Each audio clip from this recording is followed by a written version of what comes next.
আজ সকালে যখন বাইরে বেরিয়েছিলাম তখন দেখলাম একটা মাছওয়ালা এসে মাছ বিক্রি করছে। তো তার কাছে ছিল সাইকেলের ওপরে একটা অনেক বড় হাঁড়ি দেখে তো আমি ভাবলাম হাঁড়িতে কোনো জ্যান্ত মাছ রয়েছে। তো দৌড়িয়ে দৌড়িয়ে গিয়ে দেখলাম জ্যান্ত মাছ নেই, রয়েছে চিংড়ি মাছ আর এই তেলাপিয়া। এটাকে আমরা তেলাপিয়া বলি না, এটাকে লাইলেন্টিকাই বলি। তো লাইলেন্টিকা একটা সবথেকে বেশ বড় ছিল। তো এই বড়টা থেকে দেখো একটা মাথা, একটা পিস, একটা লেজাও বেরিয়েছে।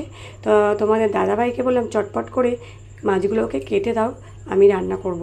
তো তোমাদের দাদাভাই খুব ভালো মাছ কাটে।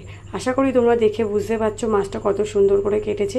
মাছের যে এই মাথার পোর্শনটা থাকে সেটা কিন্তু কেটে বাদ দিয়ে দিয়েছে। তো খুব ভালো মাছ কাটে তোমাদের দাদাভাই।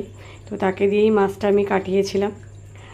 তো এখন রান্নাবান্না করব। সকালে রান্নাটা করতে পারিনি একটা কাজের জন্য, তো এখন রান্না করব।